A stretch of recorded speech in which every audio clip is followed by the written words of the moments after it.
কই মাছ ভালো করে ধুয়ে হলুদ লবণ দিয়ে মাখিয়ে রেখেছি, এখন ভেজে নিব। তেল দিয়ে দিয়েছি, তার মধ্যে পেঁয়াজ ছেড়ে দিলাম, পেঁয়াজ বেরেস্তা করে নিব। ওই তেলের ভিতরে মাছ ভেজে নিব।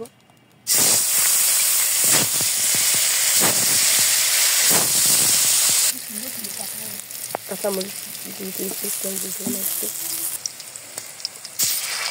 রসুন জিরা পেঁয়াজ বাটা দিয়ে দিলাম, লবণ দিয়ে দিলাম, হলুদ দিয়ে দিলাম।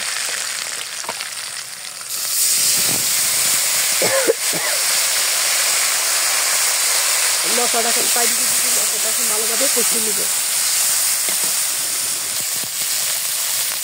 কলা আলু কেটে ধুয়ে রেখেছিলাম, এখন দিয়ে দিচ্ছি 2 মিনিট নেড়ে চেড়ে নিব। এখন এখানে বাটা মশলা এবার দিয়েছি, মরিচ শুকনো মরিচ দেখে দিয়েছি, হলুদ দিয়ে জিরে দিচ্ছি।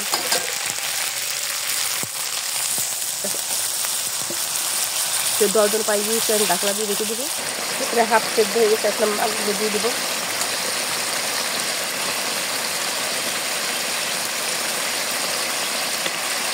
আবার ঢাকনা দিয়ে 2 মিনিট করে ঢেকে দেবো। এখন আমি জলের পানি দিয়ে দেবো।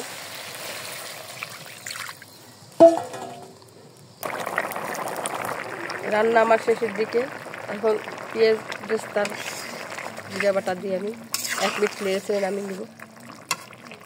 রান্না আমার হয়ে গেছে কই মাছ আলু দিয়ে আর কাঁচকলা দিয়ে ঝোল।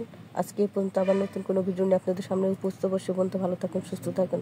আসসালামু আলাইকুম রহমতুল্লাহি ওয়া বারাকাতুহু।